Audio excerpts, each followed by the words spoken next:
Welcome to Finding Proof, where we discuss all things early stage VC. We're your hosts, Thanasis and Jenny of the Proof Fund, and our goal is to get to know the best seed and early stage VCs out there.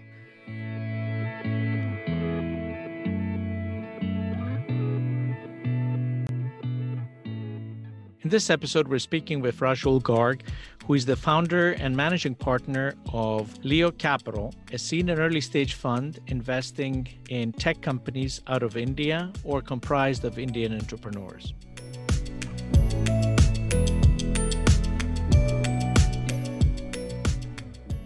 Rajul, thanks for joining us today. You and I have known each other for 20 years, so I'm really excited to actually spend some time for our audience to get to know you as well as I have. Tell us a little bit about your background and where you grew up and all that kind of stuff. So Thanasis and Jennifer, thank you so much for inviting me to this podcast. I'm super excited for many reasons, but the biggest one is what you said. We've known each other for 20 years, so it's always good to do this with friends and people and have worked with. So my background, I actually grew up in India, in different parts of northern India. My father was in what in India is called a government job, which means that you keep getting posted from one city to the other. Typically, it's a 3-year posting. So I saw most part of North India, but it was all tier 2 and rural India. And I got into college in Delhi. So I went to IIT Delhi, which is like a top-notch engineering school in Delhi. And usually kids from there get good jobs and become entrepreneurs and stuff like that. So it's really a launching pad for many folks who go there. So I came out of that and I had an unusual path. In 1998, when I graduated, entrepreneurship was not quite the thing to do, but I did choose to become an entrepreneur in 1998 from my college dorm room. And it so happened, just one of those things, that my roommate actually had an uncle who was an entrepreneur, and he had come visiting one day in my final year of graduation. And he just gave an inspirational speech about becoming an entrepreneur and how he had done so well. And I think that's what really inspired me. And I jumped right in and I started my first company from my college dorm called Pine Labs.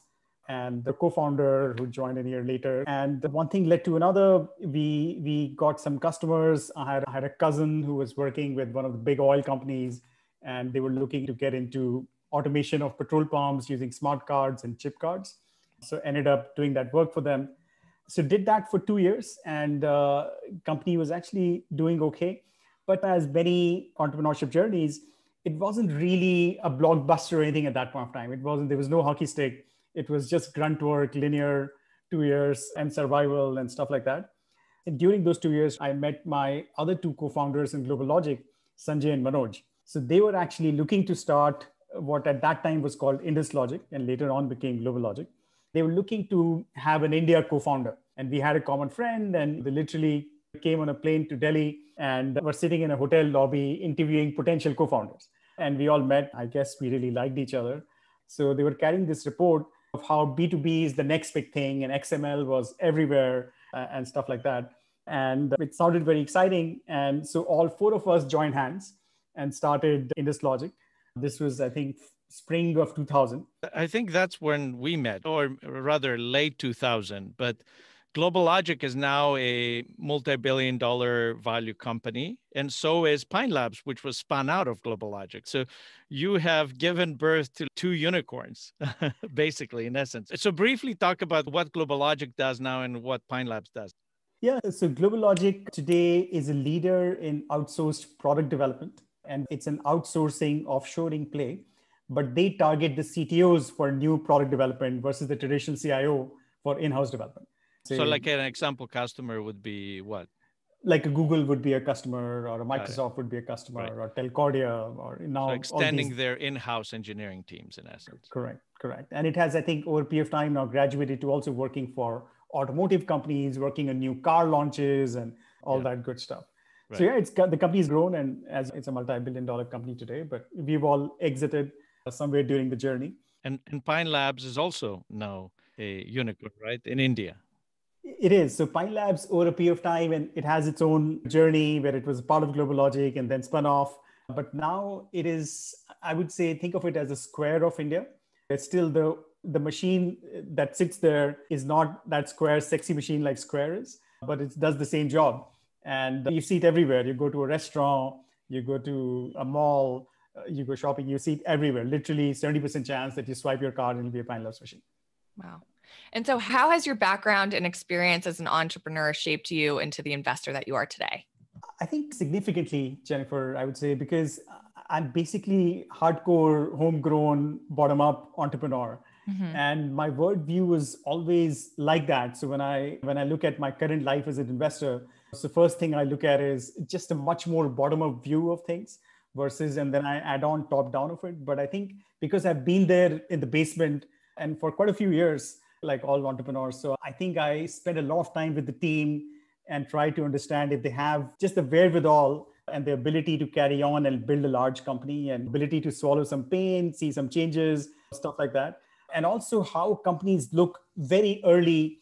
I understand that how it can be very different from when they grow up a little bit, and companies do these days multiple levels of pivoting as they unlock larger market sizes.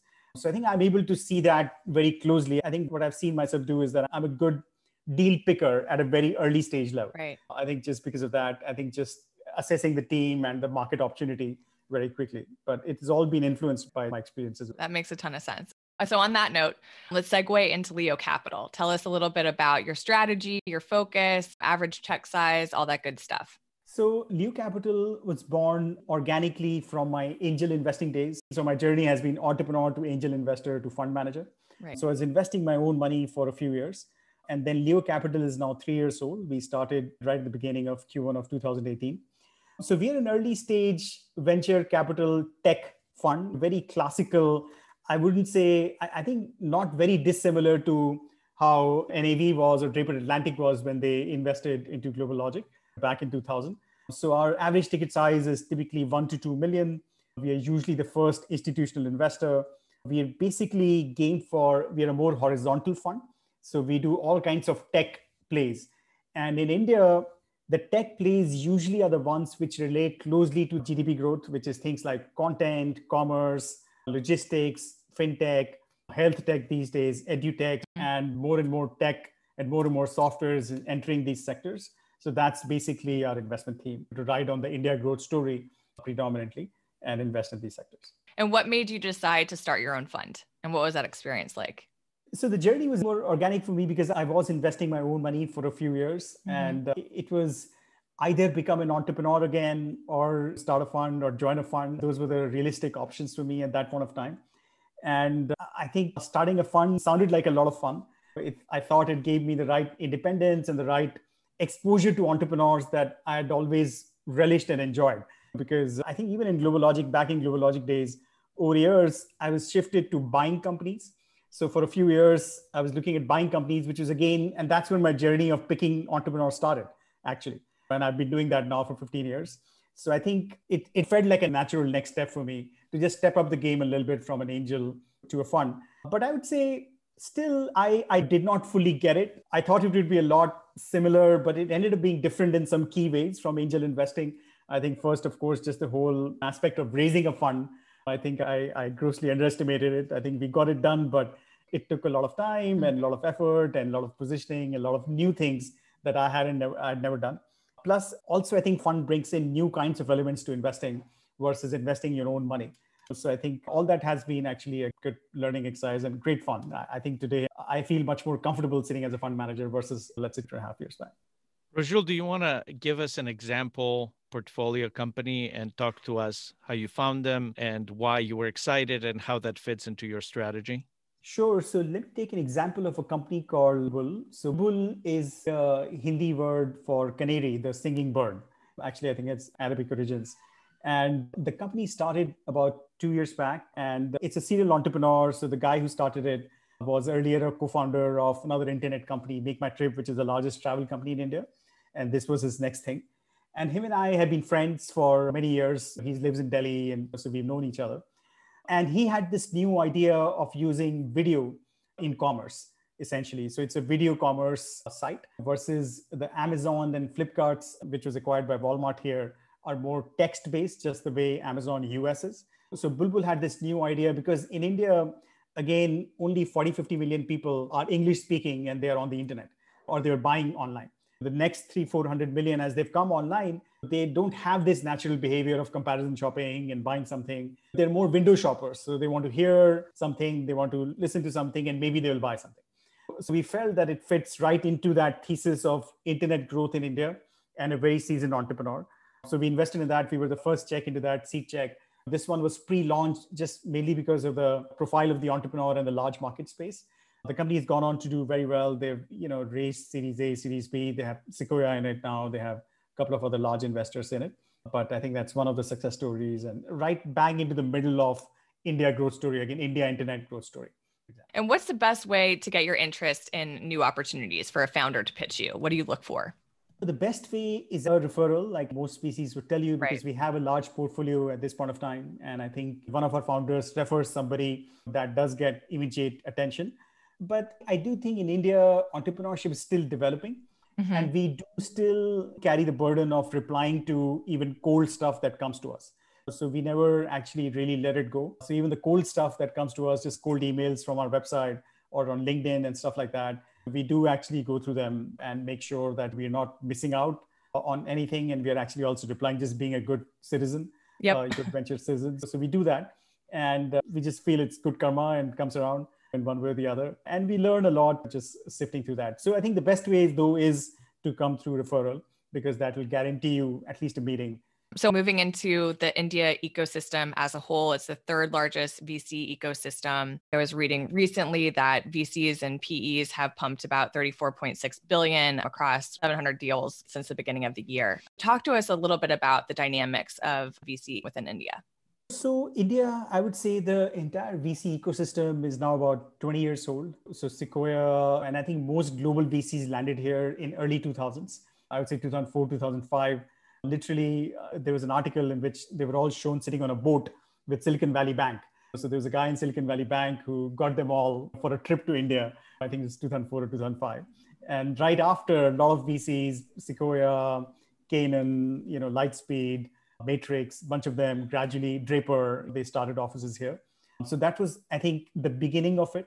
Over a period of time, some of them didn't make it. Some of them have continued to become quite big. Like Sequoia India is quite big, Lightspeed is quite big, Matrix is quite big. And on top of that, a bunch of domestic VC firms like ours have come up as well, which are homegrown, or some of these have become now 10 years old, 5 years old. So at this point, I would say it's a well-capitalized ecosystem. It's still nowhere close to Bay Area or China for that matter. I think it's still way smaller than some of these geographies. But for the size of India and the size of entrepreneurship that is happening in India today, it is adequate. There is enough capital going around. You wouldn't find a good company which just died for lack of funding. There are a lot of options. Angel ecosystem has come up quite strongly. Angel List is here in India now with an Indian chapter of it. A bunch of seed funds like ours. So I think also what we see in India is a lot of global funds are directly investing. So up until last year, Chinese funds could be seen literally all over the place. If you're sitting in a Starbucks in Bangalore, which is, think of it like a Sandhill Road equivalent, you would see funds from China, Korea, Japan sitting on coffee tables across entrepreneurs listening to pitches, which was a news site. And I think that continues to happen. China, has stopped investing this year because of government regulation. But other than that, is still going on. So India is also attracting a lot of global capital. So when you put it all together, there is a lot of buzz here. And also it's a small ecosystem. There's mainly 2 cities, Delhi and Bangalore. So it's also very concentrated. If you're in these 2 cities, you will constantly meet a lot of potential investors. Definitely. And from what I've read, there's been a huge surge of deals, particularly with Angel List. Yeah, it's been one of those weird years, right? So I think March, Q2 was, of course, very quiet. I think April, May, June, but Q3 came back with a vengeance. And, Q3 was really active all across the board. How do the Indian companies fit into the global market? India is obviously a big market in and of itself. And I would imagine most companies start there. But increasingly, you see companies kind of becoming global very quickly. Is that happening in India, or is it still the target is addressing the Indian market? And how does that affect your strategy? So if you look at the 3 big ones, US, China, and India, that's how people like to compare, right? So if you look at China, for example, China mainly grew on domestic market. So all the large companies, Alibaba, Tencent, now Pinduoduo, and all these, they've come from domestic market, right? Now, India has its own share of domestic wins because there is a large domestic market. But remember that India also is English speaking. Historically, we've had a history of services, just like Global Logic, which is now 30, 40 years old. The services industry started in late 70s. So the second segment of Indian companies are companies which are building global software sitting out of in India. So these are typically enterprise software companies. So think of a Global Logic. We were building product for other companies. Now, over a period of time, companies have started building product for themselves, and they're finding enough. Moving past the service component, like the Whippers of the world, moving more into product then. Exactly. So I think that is actually a pretty significant investment theme for most VCs, including us. So outside of the domestic market, that's the second kind of companies that we all invest in. They think of these kids sitting in Bangalore building global software. And there have been now some significant successes like Freshworks, which is like a decacorn in the CRM space, Zoho, another sort of big company. There's a security company. There's at least half a dozen companies, which have gone past a unicorn stage. And new companies have raised, like this year, 100 million, 200 million, building software from India. So it is a significant phenomenon. And that impacts our strategy as well. So we're looking at those companies as well. And you touched on this a little bit before, but what changes have you seen in the VC ecosystem with COVID? And has that changed your investment focus or deal flow? So again, initial period of just let's hold back and let's not do anything, which was March, April, early May. But then I think as people saw that the public markets are holding true and holding up, there was just a lot of deal activity. There is, I would say, more so at seed and early levels. I would say less so at late stage in India versus again in the US, like this has been just an IPO year, right? There's so many IPOs and late stage investments. We haven't seen that kind of stuff in India, but a lot of early rounds. Sectorally, very similarly, people have shifted to edtech, content, gaming. These are, the top themes for the year. Fintech, I would say, seen a lot of investments again because things have gone more and more cashless. Of course, travel, hospitality, some of these lending kind of things have taken a back seat. And those are the companies which have suffered the most. So not very dissimilar, I would say, to what you've seen in other parts of the world. But all in all, my guess would be that we may have outpaced deal activity from last year, at least in terms of early stage investing. You touched on this, Rajul, but China, I think of China as a much more tech-forward economy. And even though India, ironically, was much earlier into the tech game with the creation of the IITs, it hasn't seen technology being adopted in the domestic market as much as China. Is that right? Is that perception correct? And why is that? It is correct. And the reason is that China has a real middle class, right? So of 300 million to 400 million people who have a purchasing power, which is significant. And they can consume products on the internet and make large, huge internet companies. I forget what that band is, but I think that band is like $15,000 to $30,000 of annual income. So China has now 300 million plus people who have that kind of income levels. And that just makes all the difference. Versus in India, that segment is still small. So that segment is maybe 40, 50 million people. And hence, even though internet has now gone very deep, but the purchasing power is not there. So when you think of large internet products, they're just not able to sell that much beyond the first 40, 50 million. But with GDP growth, this is changing. And over a period of time, as you get a larger and larger middle class, we'll see greater technology adoption. But I think that is the number. So it's demand driven. It's not really, it doesn't have to do with regulatory or anything like that. I don't think it's to do with regulatory. I think it is demand driven. Now, Chinese companies also have had government protection, so they've never had to compete with global competitors. Versus India has always been an open market. So Flipkart competed neck to neck with Amazon, Ola competed with Uber and all that, versus Chinese companies had a relatively free run domestically.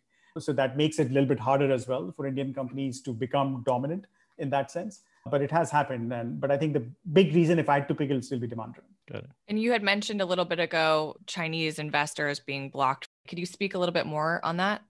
Yeah, so on top of all the COVID-related stuff, which has made things bitter with China for many countries, India has also been having a border skirmish. So India, we share a border with China, and there's also been a border skirmish going on now for 4 or 5 months. And it's not, there are some military instances there as well. And I think that has resulted in a greater, I think from both sides, countries have stopped trade much more with each other compared to earlier. So Indian government, for example, banned all Chinese apps earlier this year. So things like WeChat or TikTok, these have become fairly popular in India as well. But like right now sitting in India, I can't use these. They just don't open up on my phone anymore. And on top of that, Indian government also put in a ruling that for Chinese investors to invest in Indian companies, they need a government approval. So it's not automatic, which obviously resulted in a huge reduction in Chinese investments overall. And also I think there's an emotional undertone and there is all that going on. So in general, there's a huge reduction in Chinese investment to India this year. What does the startup ecosystem in India look like to you if you could predict it 5 to 10 years from now? I think it's a really thriving ecosystem. When I go back to my school, let's say, which is about 10 miles from where I'm sitting right now, literally everybody wants to become an entrepreneur. Like this was not the case when I graduated. I was the only entrepreneur in my entire class. These days, there's a large number of students who are doing it. And even if they're not doing it right away, they may do it 2 years, 3 years down the line. So it's very much on the mind of most of the top students. And there's just a huge number of startups coming up altogether. Right. Every year, every quarter, we get 150 new startups every month, just at the top of the funnel. And we are a small fund and not that well known versus compared to the large funds. So there's just a lot of deal activity. Combine this with the availability of capital, GDP growth. The government is aiming to double the GDP by 2025. It's been a setback here, but they're hoping for us all. for everyone. But they are hoping to make it up. So I think when you combine that and then you combine with internet growth, internet is now truly with 600-700 million Indians, and it's literally in everyone's hands. So when you combine all these factors, I do think we will see continued growth in the entrepreneurial ecosystem. In 5-10 years, it should look somewhere between. India has its own uniquenesses. So some elements of China with large domestic winners, but also some elements of global software players coming out of China. I think it's going to be a combination of these two, but very vibrant, I'd say. So from a US investor's perspective, do you think that the huge tech growth that you saw maybe in the US, is that ahead of us in India or has it already happened? Beginning of it. We're not even, I would say, halfway there. So it's the whole tech growth domestically is only last 7-8 year story. So we have a long way to grow. So I do think it's easy to go long on India for all tech investments. And generally, I think in India, the devil lies in the details. You can go long, but sometimes it can be frustrating how long it takes. Sometimes it takes longer than you think, and 2 years become 3 years and 4 years. So you have to see what is really taking off, where the momentum is. But if you're long, you really can't go wrong. Got it. So switching gears into our 4 standard question segment. This is something that we do with every podcast, just as a way to get to know you on a more personal level. We're looking forward to hearing your answers. So question 1 is, if you could have a magic wand and change or improve something about the VC industry, what would it be and why? So I think VC industry, just the way the asset classes can only touch upon a limited number of companies. And it picks out like the very high growth companies, which can, again, the mothership for all venture industry tends to be Bay Area. So everything tends to be modeled around that. And these days, people are not even happy with a unicorn. They want decacorns and IPOs of 40 billion, 50 billion. So that, I think, particularly when you extrapolate to a country like India, that's really hard to do. We just don't have the depth in most of the markets to get that far that quickly. I think a little bit more regionalization of venture, I would say, would help, where, like, for example, $1 billion company in India is really large. It's very hard to build and should offer pretty good returns. So I think a little bit more regionalization and understanding of local nuances, because you can't compare apple to apple. It's just, there's no $50 billion startup in India so far. Maybe it'll change, but today there's none. And versus US seems to be producing them every couple of weeks these days through their IPOs. So right. Number 2, if you weren't a VC and money wasn't a concern, what career would you have? I would probably be a gamer. I was just big time into video games when I was growing up. And here to India, there wasn't that much choice. So there was Nintendo, basically. Yeah, that's a good one. Super Mario. I don't know if you ever played that. Yeah, every day. And arcade games. But I never thought, if somebody had asked me in grade 7, I would have said, I love games and I'd probably be a gamer. And I think today you can be a gamer, I think, and still do okay for yourself. So I'd probably be a gamer if I weren't VC. That's awesome. I love it. So number 3 is, who is someone you look up to and why? So this is a hard one. There's just so many people, and especially in our entrepreneurial community, there's so much to get inspired by. Sometimes by resilience, sometimes by just sheer positivity, sometimes by just intellect, sometimes by ability to lead teams. It's just so hard to pick one. So I'm gonna say mostly by our entrepreneurs, but there's just so much to get inspired by. I just could not pick one. I thought about it long enough. No, I totally understand. That's a great answer too. And lastly, what is the best piece of advice you've ever received? I would say one of the the best piece of advice I would say, or one advice that I remember, is just more focusing on the work that you're doing versus kind of the output that you're producing. Because there's so much going on and there's so much uncertainty in today's world, particularly that there's so many things that you can't control. I learned to keep my head down and keep focusing on the stuff that I'm good at and back myself. Right. Versus, I think in the VC world, it's easy to get FOMO and you're looking at all these big rounds that are happening and all that. But I think I've learned to keep my head down and just focus on and back myself and focus on my strengths. Yeah, that's great. What advice would you have for founders, particularly right now? I would say hang in there more than anything else. On one hand, you hear of all these rounds happening and all that, but that's not true for everyone.